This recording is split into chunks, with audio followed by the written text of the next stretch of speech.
स्नानादी कर्म करावं, भगवंताच्या समोर बसावं पद्मासन घालून आणि जपाला आरंभ करावा. नमः शिवाय, नमः शिवाय, नमः शिवाय. आणि जप करता करता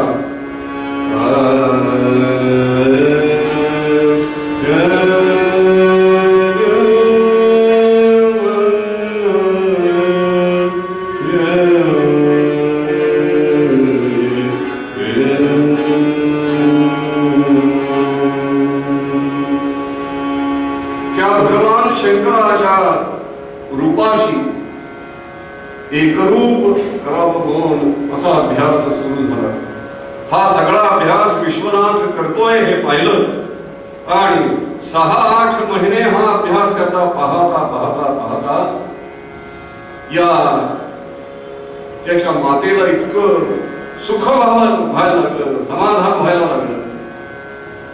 ती सांगत होती त्या देवाला,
एक 10-12 वर्षांचा झाला, 12-14 वर्षांचा. अशा वेळेला आईजवळ त्यानं पैसे मागितले. आईला म्हणाला, आई मला 1 रुपया पाहिजे. आई म्हणाली, देते मी 1 रुपया, पण कशासाठी पाहिजे सांग. 1 रुपया. बरं, त्यावेळेला काही पॉकेट मनी वगैरे भानगड नव्हती. मुलं घरीच पोटभर खायची आणि मग शाळेत शिकायला यायची. जय जय. आता बाहेर भरपूर खायचं आणि मग घरी खायचं नाही, प्यायचं सुद्धा आणि मग घरी यायचं, अशी स्थिती. 1 रुपया दे, मला 1 रुपया हवाय. मला देते मी, पण कशाला पाहिजे. मला दे, मला रुपया पाहिजे, मी वाया घालवणार नाही. बघो म्हणून हातात रुपया दिला. वास्तविक पाहता विश्वनाथ सांगत होते आईला की मला बाकी काही नकोय, 1 रुपया नकोय, मला 1 रुपया एवढं पाहिजे. 1 रुपया एवढं पाहिजे. तो रुपया घेतला कल्लार मोठा आणि विश्वनाथ बाजारात एकेका दुकानाच्या समोर उभा राहतोय, पाहतोय. मिठाईचं दुकान लागलं, तोंडाला पाणी सुटलं. पण आईनं संस्कार केलेला की बाबा असं वेडं वाकडं खाऊ नये, बाहेरचं खाऊ नये, कोणी दया म्हणून भीक म्हणून दिलेलं खाऊ नये. बाळा, अरे भगवंताचा प्रसाद एवढासा जरी घेतला ना तरी सुद्धा तो शरीराला पोषक आणि मनाला पोषक असतो. बाळा, हे शब्द आठवायला लागले. तिथून पुढे गेला. पुस्तकांचं दुकान, पुस्तकं चालली, त्याला इकडे तिकडे पाहिजे, पण नाही एवढं म्हणून रमलं त्याचं पुस्तकांमध्ये. तसाच पुढे गेला. आणखी पुढे वैद्याचा दवाखाना. नाही म्हणाले, इकडे का अजिबात वळायचं नाही. जय जय रघुवीर, इकडे वळायचं नाही.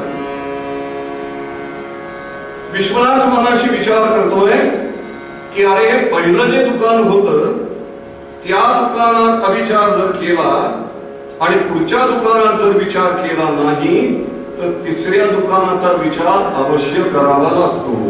गोपाल कृष्ण भगवान. तिथून पुढे गेले. खेळण्याचं दुकान होतं. ती खेळणी पाहिली पण मन रमेना. एका ठिकाणी चित्रांचं दुकान होतं. लहान लहान चित्र केलेली होती. ती चित्र मात्र अतिशय लक्षपूर्वक तो पाहत. केवळ मातीची केलेली चित्र नव्हती, तर तिथे एखाद्या कागदावरती रंगानं रेघोट्यानी साकारलेली प्रभूची मूर्ती दिसत होती.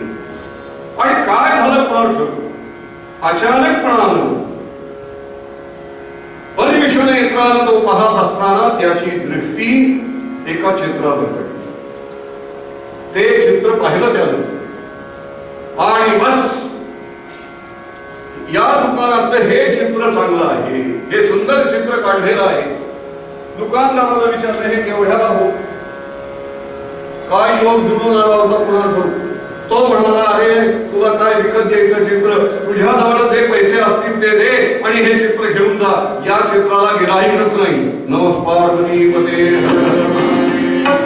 गेले 4-1 महिने हे चित्र दुकानात असं त्यानं जवळचा कलवटीला खोवलेला रुपया काढून दिला आणि ते चित्र घेतलं. त्या चित्राकडे पाहिलं. तो त्या गौरी हराचं चित्र पाहिलं, ते मनोहर, आणि ते चित्र घेऊन नाचत नाचत उड्या मारत चाललेला.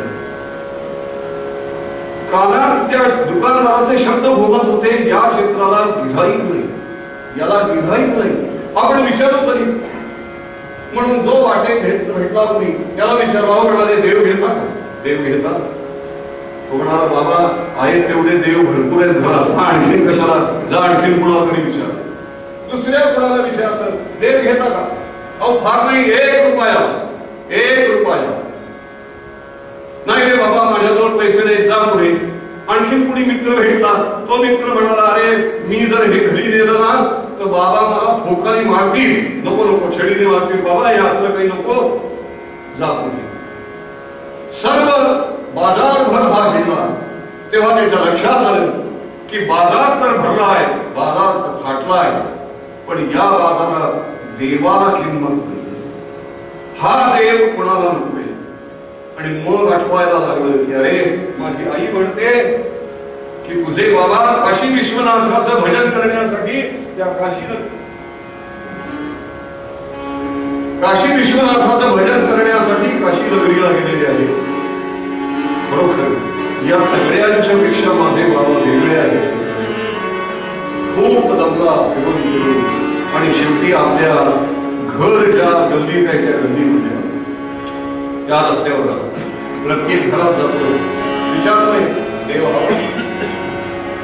कुणी पाहिली त्याच्याकडे आणि सांगे जा पुढे आम्हाला देऊ.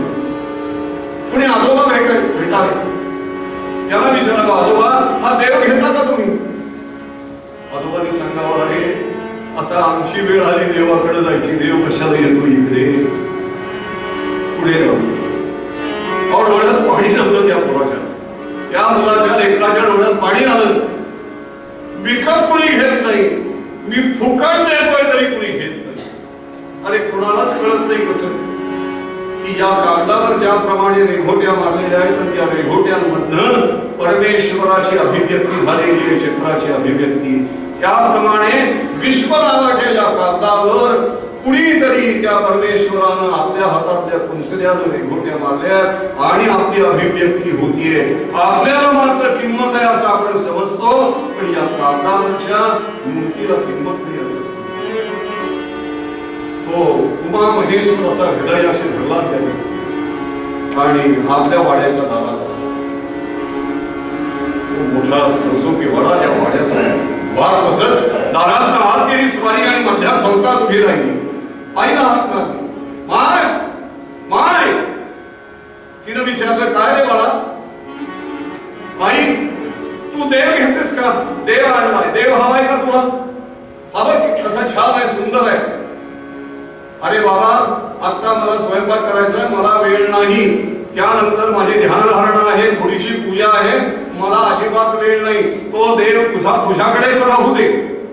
हे ऐकलं मात्र आणि जगात कुणी देव घेत नाही माझ्याकडे हे ठीक आहे, पण जिनं मला उदरात वाढवलं आणि जन्म दिला, जिनं माझ्यावर संस्कार केले ती माझी आई सुद्धा म्हणते देव नको. तिच्या लाडक्या लेकरानं एकुलत्या एक लेकरानं हा विश्वनाथ घरात आणलेला आहे, पण तिलाही तो नको आहे. त्याच्याकडे लक्ष द्यायलाही तिला वेळ नाही.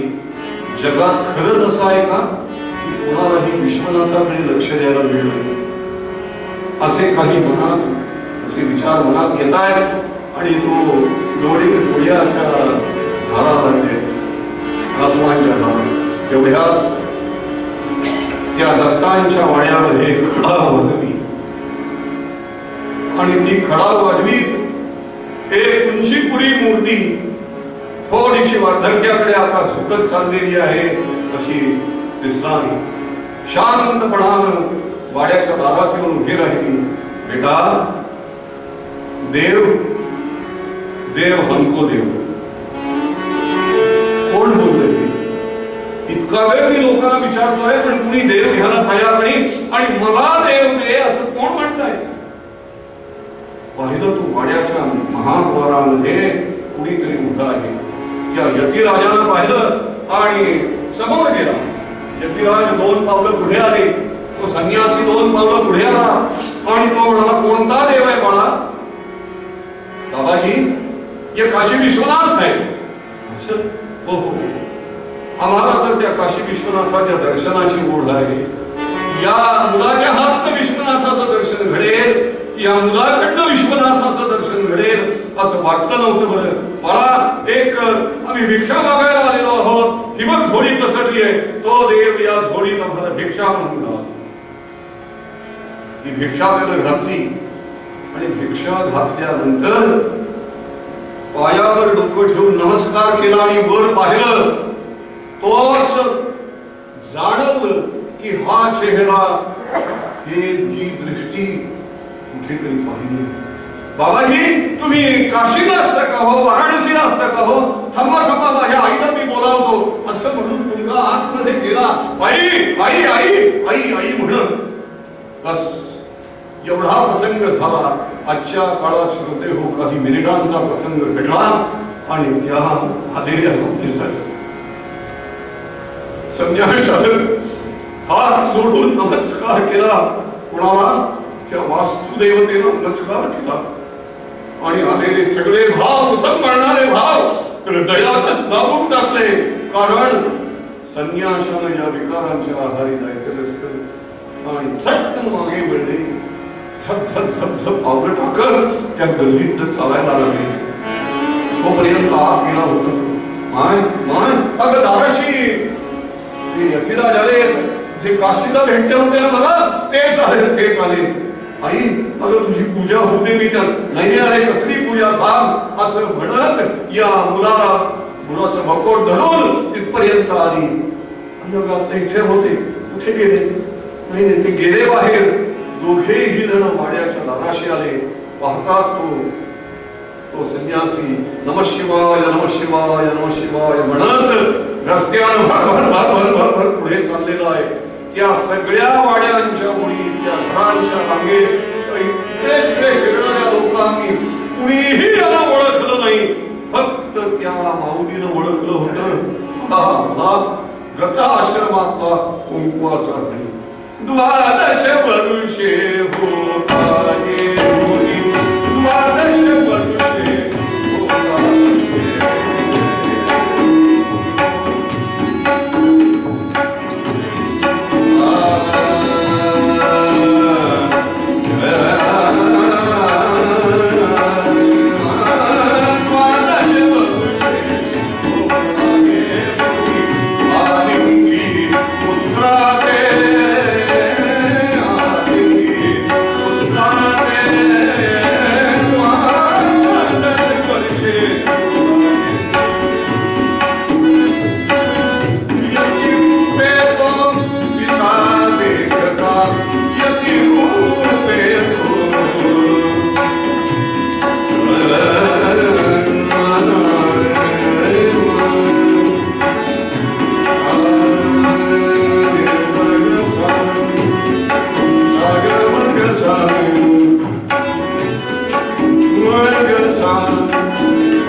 पाणी आता जमिनीवर येणार, अश्रू पडणार डोळ्यावर, डोळ्यात हे लक्षात आलं.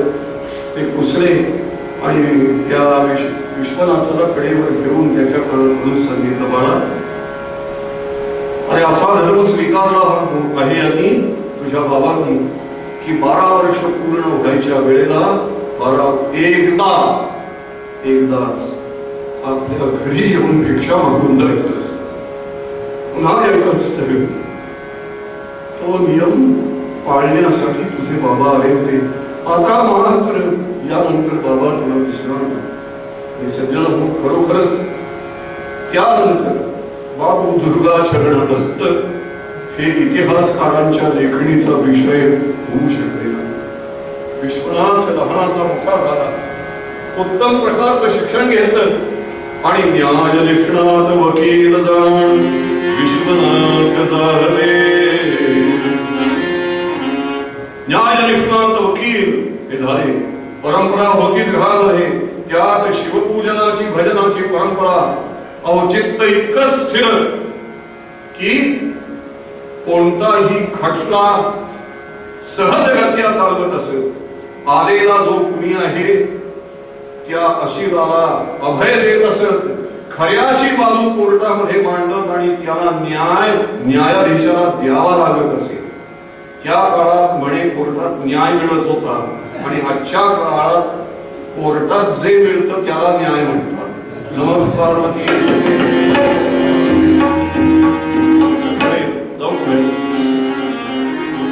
यथावकाश या विश्वनाथाचा विवाह झाला.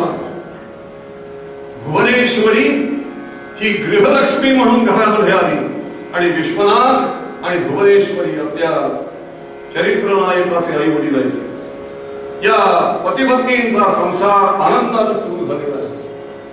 अरे विवाह झाला म्हणून कुठेही मनाचा तोल गेलाय असे कधीही झालं नाही. आणि एखाद्या बाबतीत कुठे शोक झाला, एखाद्या गोष्टीचा वियोग झाला म्हणून शोक केलाय असं या दोघांनी कधी केलं नाही. कधी क्वचित प्रसंगी भरपूर पैसे मिळाले म्हणून आनंदही व्यक्त केला नाही आणि कधी विचारपूर्वक पैसे खर्च करण्याचा विचार मनामध्ये आला, वेळ जेव्हा आली त्या वेळेला दुःखही केलं. इतकंच नव्हे सज्जन, एखादा प्रश्न एखाद्या आशयाचा प्रश्न सोडवावा तर चटकन सुटावा त्यानं आनंद झालाय असं नाही. आणि एखादा प्रश्न सोडवताना रात्रच्या रात्र कायद्याच्या पुस्तकाची पानं उलटावी लागली म्हणून कधी त्रागा केला नाही. भगवान शंकरानं आदर्श मानून या दोघांचा पतिपत्नींचा संसार सुरू आहे. सज्जन हो, नोग्रेगश्चिति भस्मनान च सुखं गौरी स्तनालिंगना आत्मारामतया हिताहित समस्वस्तो तो भगवान काशी विश्वनाथ पशुपती, तो उमा महेश्वर उमेश माझं आणि सर्वांचं रक्षण करू अशी प्रार्थना हे दोघेही उभयता करतायत. आणि यांच्याच पोटी उद्या आपल्या चरित्र नायकाचा जन्म होणार आहे. आज या ठिकाणी आपण मूळ पद्यात रामकृष्ण म्हणाले की बाबा सांडून या विषयावरून विवाह केलाय पण विषयोपभोगच हा उद्देश नाहीये, तर संतती निर्माण करणे आणि त्या संततीवर संस्कार करून आपला वंश पुढे नेणे, सर्व समाजाला, देशाला, धर्माला आणि देवाला आनंद देणे हाच हेतू आहे विवाह संस्थेचा. हे ध्यानात घेऊन कालक्रमाने यांची झालेली आहे.